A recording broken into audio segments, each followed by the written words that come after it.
Hello friends, मैं हूं गौरव।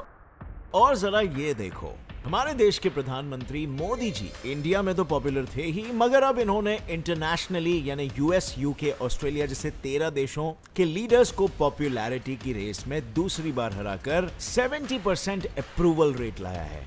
पर आखिर इनकी कौन सी ऐसी अग्नि परीक्षा का ये परिणाम है? इस पर तो मैं बात करूंगा ही, लेकिन सोचने वाली बात यह है कि गुजरात के सीएम की कुर्सी से उठकर वर्ल्ड लीडर्स के साथ कंधे से कंधा मिलाकर खड़े रहने वाले मोदी जी के पॉपुलैरिटी के पीछे का असली राज क्या है? क्योंकि 2019 के इलेक्शंस के दौरान सिर्फ इंडिया ही नहीं, इंडिया के बाहर रहने वाले 93.9% भारतवासी भारत के इस प्रधानमंत्री के सपोर्ट में खड़े थे। तो क्या ये है पीएम मोदी के पॉपुलर होने की वजह? और आखिर ये सारे लोग सपोर्ट में खड़े ही क्यों थे? इन सभी सवालों के जवाब आज मैं आपको देने वाला हूं इस वंडरफुल वीडियो में, जिसका टाइटल है world's most popular leader Modi. तो वीडियो की शुरुआत इसी बात से करते हैं कि अप्रूवल रेटिंग पीएम मोदी को किसने दी और किस मेट्रिक के बेसिस पर मिली। तो जैसे मैंने आपको बताया था, इंडिया के सबसे चहीते पीएम मोदी ने 70% अप्रूवल रेट के साथ सारे देशों के वर्ल्ड लीडर्स को पहली बार पीछे नहीं छोड़ा है, क्योंकि 2021 की शुरुआत में भी ऑस्ट्रेलिया, फ्रांस, यूके, यूएस जैसे 13 देशों के लीडर्स में से पीएम मोदी ही 55% अप्रूवल रेट के साथ सबसे ऊंची कुर्सी पर बैठे थे, जिसकी घोषणा नॉर्थ अमेरिका की मॉर्निंग कंसल्ट ने की थी, जो कि एक ग्लोबल डेटा सर्वे करने वाली कंपनी है। लेकिन आप पूछोगे ये डेटा कलेक्ट कैसे होता है? तो देखो, मॉर्निंग कंसल्ट के डेटा कलेक्शन का जो काम है ना, वो अपने पॉलिटिकल इंटेलिजेंस यूनिट से करते हैं, जो कि एक तरह का प्रोप्राइटरी प्लेटफॉर्म है जिससे रियल टाइम पॉलिटिकल इलेक्शंस का पोलिंग डेटा मिलता है, और फिर इसी डेटा को वो वोटिंग में कन्वर्ट करके रिजल्ट लोगों के सामने रख देते हैं। यानी अप्रूवल और डिसअप्रूवल के इस जोड़ घटाव में 7 दिनों तक लोगों से क्वेश्चन किया जाता है, जो सभी ऑनलाइन इंटरव्यूज ही होते हैं। और इन इंटरव्यूज में कई फैक्टर्स को ध्यान में रखा जाता है, जैसे कि अप्रूवल रेट के लिए कोविड पैंडेमिक के दौरान इंडिया के वैक्सीन ड्राइव के बारे में सवाल हुए थे, जो 100 करोड़ के पार जा चुके हैं। साथ ही इंडिया के ग्लोबल क्लाइमेट फाइट की बात को भी रेटिंग देने का हिस्सा बनाया था। और ये हिस्सा इसीलिए बनता है क्योंकि खुद इंडिया के पीएम ने दुनिया को ये बताया था कि इंडिया वर्ल्ड की 17% पॉपुलेशन होने के बावजूद सिर्फ 5% कार्बन एमिशन ही करता है, और 2070 तक इंडिया कार्बन न्यूट्रल कंट्री बन जाएगा। इसके साथ ही इंडिया ने क्लाइमेट फाइट के कई कदम उठाए हैं, और आखिर में अफगानिस्तान के पीस प्रोसेस में इंडिया का की रोल भी इस रेटिंग के क्वेश्चनर का हिस्सा बना था। लेकिन अब पीएम मोदी को दुनिया का मोस्ट पॉपुलर लीडर बोल देने से तो काम सिर्फ नहीं बन जाएगा ना। तो आखिर इंडिया के सबसे पॉपुलर लीडर से पीएम मोदी दुनिया में सबसे पॉपुलर लीडर बने तो बने कैसे? आइए देखते हैं। तो पीएम मोदी के पॉपुलर होने की पहली और एक बड़ी वजह है उनकी भारत के सभी लोगों के साथ कनेक्टिविटी, जिसके लिए प्रधानमंत्री मोदी जी कई अलग अलग सोशल मीडिया प्लेटफॉर्म्स का इस्तेमाल करते हैं, और इसी की वजह से आज वो मोस्ट पॉपुलर पीएम के साथ साथ इंडिया के बिगेस्ट डिजिटल इन्फ्लुएंसर भी है। और यूनिवर्सिटी ऑफ मिशिगन स्कूल के प्रोफेसर जोयोजीत पाल के मुताबिक मोदी के 2012 में गुजरात के सीएम रहने से लेकर 2014 में इंडिया के पीएम बनने के पीछे मोदी के फेसबुक और ट्विटर का हाथ है। और देखा जाए तो पीएम मोदी ट्विटर पर सबसे ज्यादा फॉलो किए जाने वाले इंसान हैं, जिनके फॉलोअर्स की गिनती 700 लाख के आंकड़े को छू चुकी है।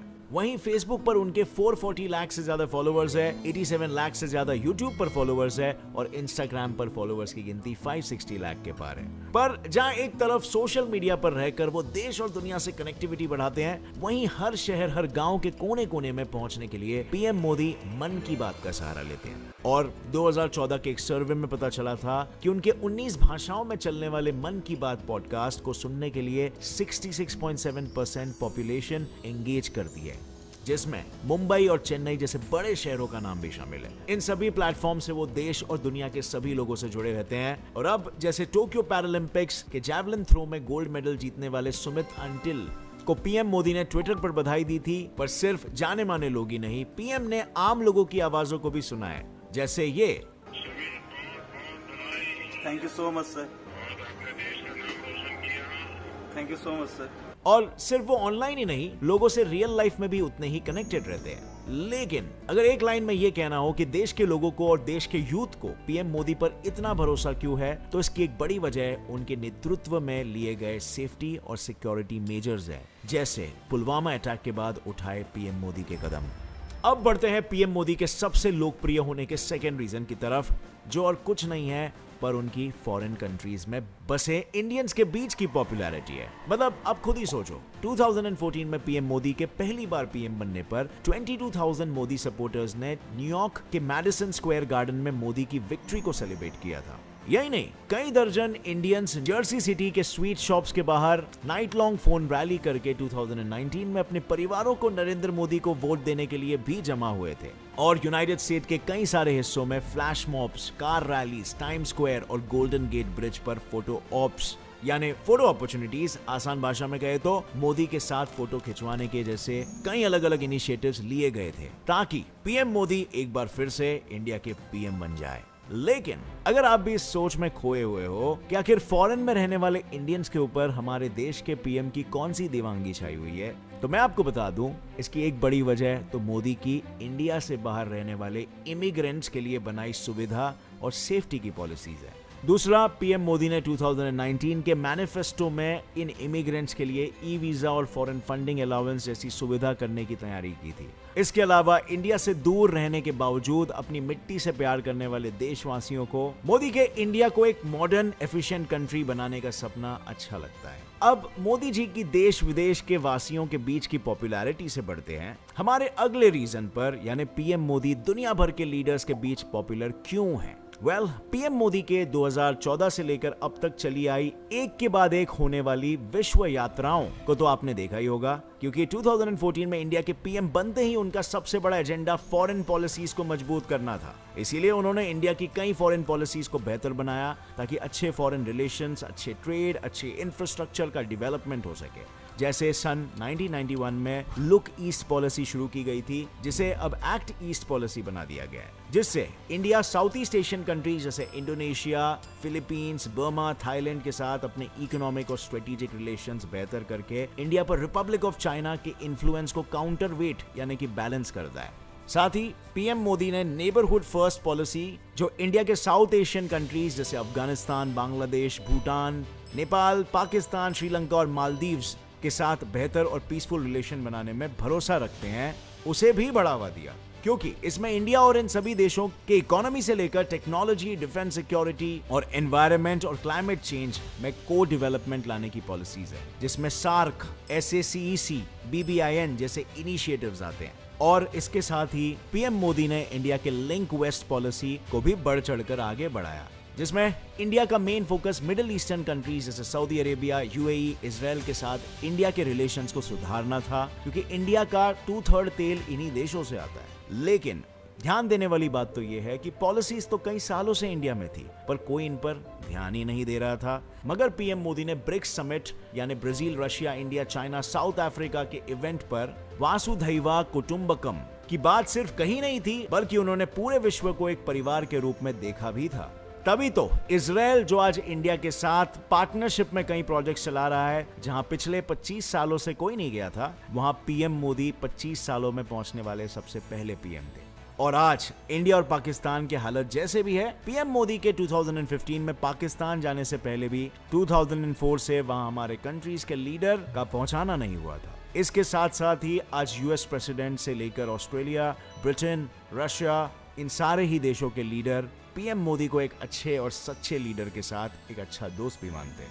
अब बारी है उस रीजन पे बात करने की जिसने पीएम मोदी को देश के पीएम के साथ साथ एक ब्रांड बना डाला, यानी पब्लिसिटी की। अब पीएम मोदी का नाम देश और दुनिया भर के लोगों की जुबान पर लाने में उनकी जितनी मदद पॉजिटिव पब्लिसिटी ने की है, उतनी ही मदद नेगेटिव पब्लिसिटी ने भी की है। तो आइए देखते हैं पॉजिटिव पब्लिसिटी ने पीएम मोदी की किस तरह से मदद की है। अब 2014 में ही पीएम मोदी ने अपना प्रचार करने के लिए एडवर्टाइजमेंट और पीआर टीम पर 471 करोड़ रुपीस का खर्चा किया था।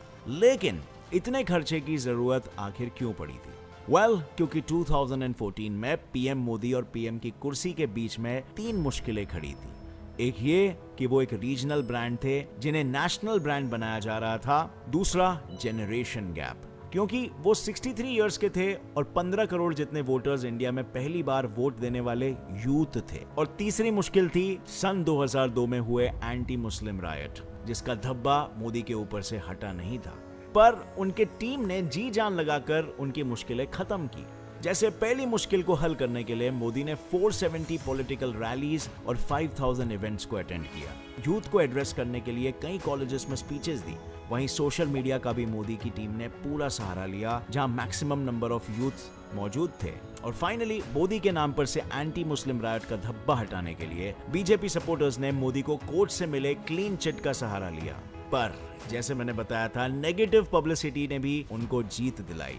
अब आपने ये तो सुना ही होगा, all publicity is good publicity. जी हाँ, यही नरेंद्र मोदी के केस में भी हुआ, जहां टीवी से लेकर रेडियो और न्यूज़पेपर में उनके बारे में ऑपोजिशन नेगेटिव पब्लिसिटी फैला रहा था, वहीं लोगों के मन में आखिर सच क्या है जानने की क्यूरियोसिटी आ रही थी। एग्जाम्पल के लिए, अगर किसी बड़े लेखक की किताब पर बुरे रिव्यूज आते हैं तो उसकी सेल्स गिर जाती है, पर वहीं किसी नए लेखक की किताब पर नेगेटिव रिव्यू आने पर लोग नेगेटिव रिव्यू क्यों मिला इसका रीजन जानने के लिए बुक खरीद लेते हैं। अब देखो, अब तक जो मैंने बताया वो ये दर्शाता है कि हमारे पीएम मोदी की पॉपुलैरिटी इतनी क्यों है।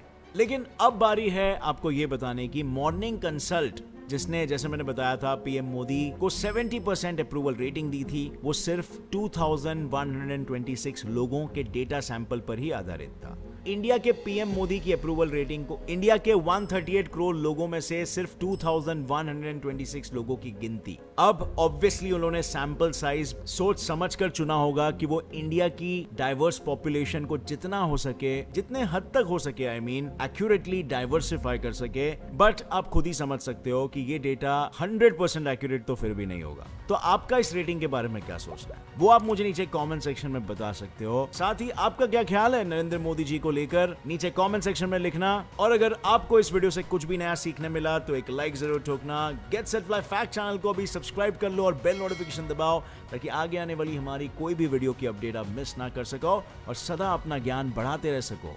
As always friends, stay curious, keep learning and keep growing. Jai Hind.